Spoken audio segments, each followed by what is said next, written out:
Hello दोस्तों, आप सभी का स्वागत है। तो आज हम बात करने वाले हैं अपने एक नए टॉपिक पर जो होने वाला है आरबीआई, ठीक है ना।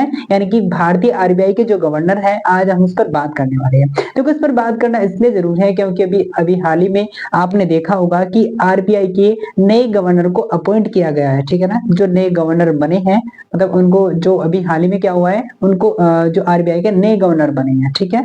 तो इसलिए इस टॉपिक पर बात करना जरूरी हो जाता है। तो बिना समय गवाए हम इस पर बात करेंगे। आखिर हम इसके अंदर क्या क्या जानेंगे उस पर बात कर लेते हैं, ठीक है। तो इसके अंदर हम जानेंगे कि आखिर आरबीआई के जो नए गवर्नर बने हैं, ठीक है, वो कौन है, थोड़ा उनके बारे में जानेंगे। साथ ही साथ इसमें हम जानेंगे कि आखिर आरबीआई का जो गवर्नर है उसकी नियुक्ति कैसे होती है, ये इंपोर्टेंट है, ठीक है ना। तो इस पर भी बात करेंगे और साथ ही साथ जानेंगे आरबीआई का कार्यकाल कितना होता है, जो आरबीआई के जो गवर्नर होते हैं उनका कार्यकाल कितना होता है और गवर्नर की योग्यता क्या होती है, उस पर भी हम बात करेंगे, ठीक है। सबसे पहले बात कर लेते हैं कि आखिर जो वर्तमान में, यानी कि अभी अगर हम बात करें हाल ही में आरबीआई के जो नए गवर्नर बने हैं वो कौन बने हैं, उनका नाम है संजय मल्होत्रा। क्या नाम है? संजय मल्होत्रा है। जो संजय मल्होत्रा है वो आरबीआई के 26वें, कितने, कौन से, 26, यानी कि 26वें आरबीआई के गवर्नर बने हैं। इनसे पहले कौन थे? इनसे पहले थे शक्तिकांत दास, ठीक है। तो आपको ध्यान रखना है कि जो आरबीआई के नए गवर्नर बने हैं वो कौन बने हैं? संजय मल्होत्रा बने हैं, जो आरबीआई के 26वें क्या हैं, गवर्नर हैं। 26वें आरबीआई के क्या है, गवर्नर हैं, ठीक है। अब थोड़ा सा अगर बात करें संजय मल्होत्रा के बारे में जो नए बने हैं, ठीक है, वो अगर हम बात करें उसके बारे में तो वो 1990 के, ठीक है, 1990 बैच के क्या है, आईएएस अधिकारी हैं, ठीक है। अभी हाल फिलहाल में इससे पहले देखे तो वो वित्त मंत्रालय के अंदर वित्त सचिव के तौर पर क्या थे, काम कर रहे थे, ठीक है ना। अब क्या बन गए, आरबीआई के नए गवर्नर बन गए। अगर इनसे पहले हम बात करें कौन, शक्तिकांत दास की, तो वो 1980 बैच के क्या थे, आईएएस अधिकारी थे। दोनों क्या थे, आईएएस प्रशासनिक अधिकारी थे दोनों, ठीक है, बहुत बड़ी बात होती है। तो क्या थे दोनों, वर्तमान में कौन था हमने जान लिया है, ठीक है। साथ ही साथ हमने जाना कि कौन था, मतलब बहुत सारी चीजें हम के बारे में, लेकिन हमें इतना नहीं जानना है। हमारा जो मेन पर्पस रहेगा वो इस पर रहेगा कि आरबीआई के गवर्नर की नियुक्ति आखिर कैसे की जाती है, ठीक है। तो आरबीआई की नियुक्ति कैसे की जाती है, इस पर बात करते हैं।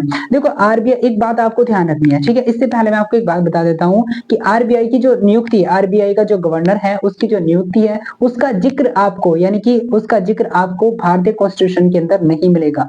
फिर से बताता हूं कि जो आरबीआई का जो गवर्नर है उसकी नियुक्ति संबंधी जो प्रोविजन है वो भारतीय कॉन्स्टिट्यूशन के अंदर देखने को नहीं मिलता है। फिर कहां पर मिलता है, इसका जिक्र देखने को मिलता है कहां पर, वो मिलता है, एक एक्ट होता है, कौन सा, आरबीआई एक्ट 1934, इसके अंतर्गत मिलता है, ठीक है ना।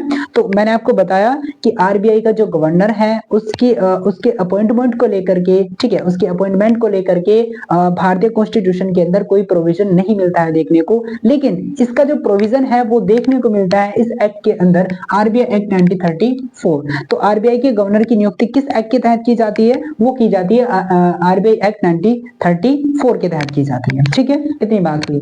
अब समझते हैं आखिर आरबीआई के गवर्नर की जो नियुक्ति है उसका जो प्रक्रिया है, उसका जो प्रोसेस है वो कहां से स्टार्ट होता है, ठीक है, उस पर बात करते हैं। तो जो आरबीआई का गवर्नर है उसके बनने की जो प्रक्रिया है वो एक सब कमेटी से स्टार्ट होती है। उस सब कमेटी का जो नाम है मैं लिख देता हूं यहीं पर, उसका नाम है FSRASC,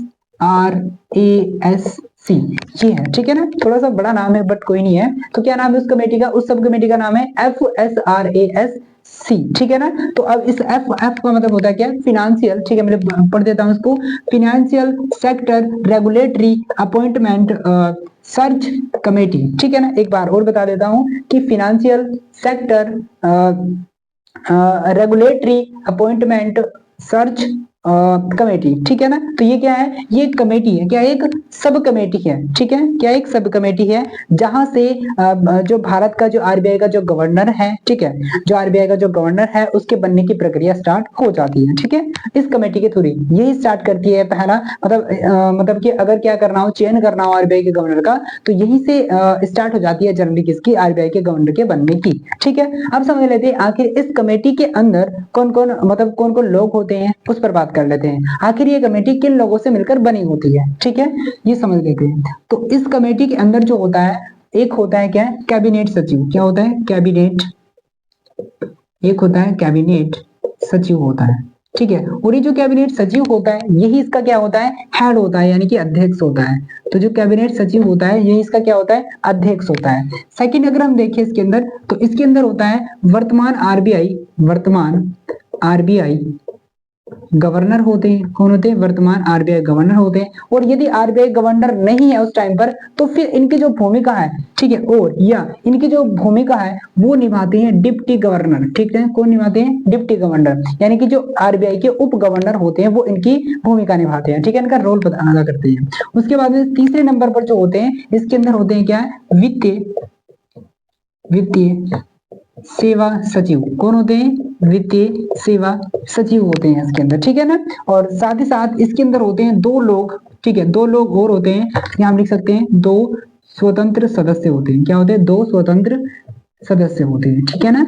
तो मैंने आपको बताया कि आरबीआई के गवर्नर की जो प्रक्रिया है वो स्टार्ट जहां से होती है वो होती है एक सब कमेटी से, जिसका नाम क्या होता है, financial sector regulatory appointment search committee. यहां से स्टार्ट होती है प्रक्रिया किसके, आरबीआई के गवर्नर की। अब उसके बाद में इस कमेटी के अंदर कौन कौन लोग होते हैं, कौन कौन सदस्य किन लोगों से मिलकर बनी होती है, तो इनसे बनी होती है। तो कैबिनेट सचिव होता है उसके अंदर, जो हेड होता है इस पूरी कमेटी का। फिर कौन होते हैं, वर्तमान आरबीआई गवर्नर होते हैं इसी के अंदर। और अगर आरबीआई गवर्नर नहीं है उस टाइम पर, तो फिर उप यानी कि डिप्टी गवर्नर काम में आते हैं। ठीक है। फिर उसके बाद में वित्तीय सेवा सचिव होते हैं इसके अंदर, और साथ ही साथ दो स्वतंत्र सदस्य भी होते हैं इसके अंदर। ठीक है ना। तो अभी हमने इसके स्ट्रक्चर के बारे में जाना है कि आखिर ये जो कमेटी है इसका स्ट्रक्चर क्या होता है। ठीक है, अब समझते हैं आखिर इस कमेटी का काम क्या होता है। ठीक है, ये काम क्या करती है। देखो, इस कमेटी का काम ये होता है कि भारतीय जो प्रशासनिक क्षेत्र है, तो भारतीय प्रशासनिक क्षेत्र में जो प्रशासनिक अधिकारी हैं और जो प्रशासनिक अधिकारी और वे प्रशासनिक अधिकारी जो भारतीय आरबीआई के गवर्नर बनने के क्या है, पात्र हैं, एलिजिबल हैं, लायक हैं, उनकी एक लिस्ट तैयार करती है। ठीक है ना। एक बार और बताता हूं कि इसका काम ये होता है कि ये भारतीय प्रशासनिक क्षेत्र में जितने भी प्रशासनिक अधिकारी हैं और जो गवर्नर बनने के लिए क्या है, काबिल हैं, पात्र हैं, उनकी एक लिस्ट तैयार करती है। लिस्ट तैयार करके उनका एनालाइज करती है। एनालाइज करने के बाद फिर उनका इंटरव्यू लेती है यही कमेटी, और फिर इंटरव्यू लेने के बाद फिर जो फाइनल लिस्ट होती है उसको ये पहुंचाती है दूसरी कमेटी के पास में। कहां पहुंचाती है, दूसरी कमेटी के पास में। उस कमेटी का नाम होता है, मतलब कि वो होती है बोलिए, यानी कि नियुक्ति संबंधी कैबिनेट समिति होती है। क्या होती है वो, नियुक्ति संबंधी कैबिनेट समिति होती है वो। ठीक है ना। उसके पास भेजती है फाइनल लिस्ट को, कौन, ये वाली कमेटी। ठीक है ना, ये भी आपको ध्यान रखना है शायद। ठीक है, तो ये जो कमेटी होती है ये फाइनलिस्ट किसके पास में भेजती है, ये भेजती है नियुक्ति संबंधी कैबिनेट समिति के पास में। ठीक है, जिसका नाम होता है एसीसी। ठीक है, मैं आपको बता रहा हूँ क्या होती है वो कमेटी, एसीसी होती है। क्या होती है, एसीसी, ये होती है कमेटी जिसके पास में, मैंने कहा ना, जिसे बोलते हैं क्या, नियुक्ति संबंधी कैबिनेट समिति, उसके पास में। ठीक है ना। तो ये क्या काम करेगी, ये काम करती है कि जो प्रशासनिक अधिकारी होते हैं जो काबिल होते हैं गवर्नर बनने के लिए, उनकी एक लिस्ट तैयार करेगी। लिस्ट तैयार करने के बाद उनका इंटरव्यू लेगी। इंटरव्यू लेने के बाद में फाइनल जो लिस्ट बनेगी वो किसके पास भेजेगी, एसीसी के पास भेजेगी। और इस एसीसी का जो हेड होता है, इस एसीसी का जो हेड होता है वो होता है भारतीय पीएम। ठीक है ना। वो कौन होते हैं, प्रधानमंत्री होते हैं। और यही जो एसीसी होती है, ये जो एसीसी होती है ये अंतिम में चयन करती है किसका, भारतीय गवर्नर का। तो इस प्रकार से क्या होती है, जो भारतीय गवर्नर, जो आरबीआई के जो गवर्नर होती हैं उनकी चयन की प्रक्रिया क्या हो जाती है, यहाँ से होती है। यानी कि यहाँ से चयन होता है, इस प्रकार से चयन होता है किसका, भारतीय आरबीआई गवर्नर के जो गवर्नर है उनकी नियुक्ति इस प्रकार से होती है। ठीक है ना। तो मैंने आपको ब्रीफ में समझाने की कोशिश की है। ठीक है, अब समझते हैं कि आरबीआई के, ठीक है, अब समझेंगे कि आरबीआई के जो गवर्नर है उनका कार्यकाल क्या होता है। ठीक है ना। तो आरबीआई के गवर्नर का जो टेन्योर है, जो कार्यकाल है, ठीक है, उसकी अगर हम बात करें तो उसका जो प्रोविजन है वो आरबीआई एक्ट 1934 में देखने को मिलता है। कहां मिलेगा, देखने को मिलता है। तो आरबीआई एक्ट 1934 ये कहता है कि जो आरबीआई का जो गवर्नर है उसका जो कार्यकाल है वो 5 वर्ष से कम होना चाहिए। कितना होना चाहिए, 5 वर्ष से कम। ठीक है ना, पांच वर्ष से क्या हो, कम हो, 5 वर्ष से कम होना चाहिए, ठीक है ना।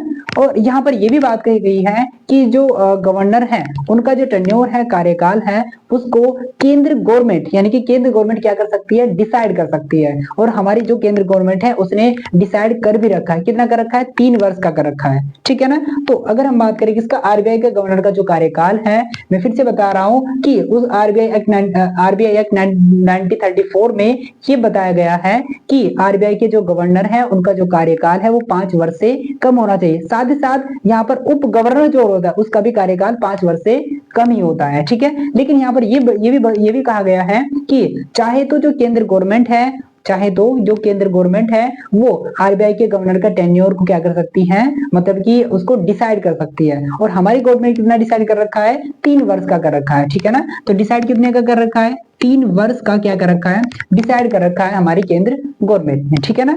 तो जो अगर भारत के अंदर बात करें हम, तो भारतीय जो आरबीआई का जो आरबीआई के जो गवर्नर है उनका टेन्योर कितना हो जाएगा, वो हो जाएगा 3 वर्ष का हो जाएगा, ठीक है।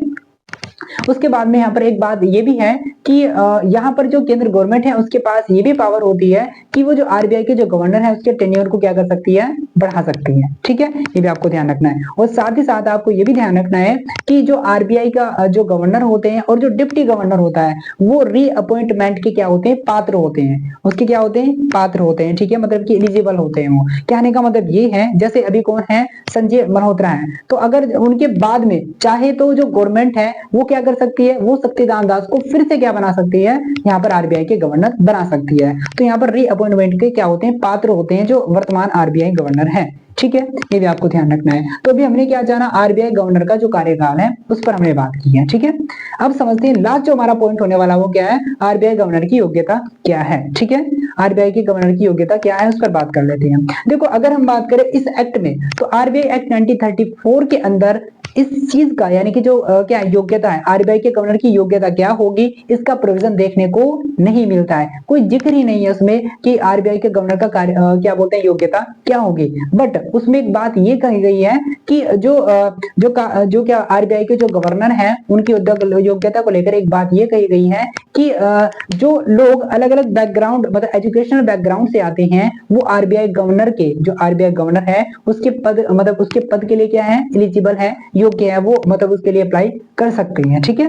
ऐसी बात कही गई है। लेकिन अगर आप ऐतिहासिक तौर पर देखोगे, आप कन्वेंशनल तौर पर देखोगे, परंपरागत तौर पर देखोगे, तो आप पाओगे कि जितने भी सारे आरबीआई के जो गवर्नर बने हैं, जितने भी सारे आरबीआई के जो गवर्नर बने हैं वो मतलब क्या नहीं होता, वो प्रशासनिक क्षेत्र में, वो प्रशासनिक क्षेत्र से आए हैं सारे। प्रशासनिक क्षेत्र का मतलब ये है कि आप देखेंगे जितने भी सारे आरबीआई गवर्नर जो बने हैं वो प्रशासन में और वित्त में, फिनांस में एक बहुत अच्छी क्या रखते हैं, समझ रखते हैं। तो ऐसे लोगों को क्या किया, ऐसे लोगों को क्या अपॉइंट किया गया है आरबीआई के गवर्नर के पद पर, ठीक है ना। आप या तो अभी देख लीजिए या बाद में देख लीजिए। अगर आप अभी देखो तो आप पाओगे कि जैसे अगर हम बात करें किसकी, संजय मल्होत्रा की, ठीक है, वो क्या 1900 कब के 1990 बैच के आईएएस अधिकारी हैं, मतलब एक प्रशासनिक अधिकारी हैं, ठीक है। और साथ ही साथ वो बहुत अच्छी समझ रखते हैं किसकी, फिनांस की, क्योंकि वो क्या वित्त मंत्रालय के अंदर क्या थे, वित्त सचिव भी रहे हुए हैं, ठीक है। तो वो भी हम देख सकते हैं। साथ ही साथ अगर आप देखोगे शक्तिकांत दास जी को, तो उनको भी आप देखोगे कि 1980 बैच के क्या है, वो भी आईएएस अधिकारी है और एडमिनिस्ट्रेशन में और फिनांस में बहुत अच्छी गहरी समझ रखते हैं वो, ठीक है। तो आप देखोगे परंपरा तौर पर, ठीक है, तो ऐसे लोगों को ही आरबीआई का गवर्नर बनाया जाता है, ठीक है, जो प्रशासन में और वित्त में, फिनांस में बहुत अच्छी क्या रखते हैं, समझ रखते हैं, ठीक है। तो अभी हमने क्या है, तमाम पॉइंटों के बारे में हमने डिस्कस कर लिया है और मैं आशा करता हूं कि आपको इस वीडियो से कुछ ना कुछ सीखने को जरूर मिला होगा। और यदि आपको लगता है ऐसा तो प्लीज मुझे सपोर्ट कीजिएगा। Thank you.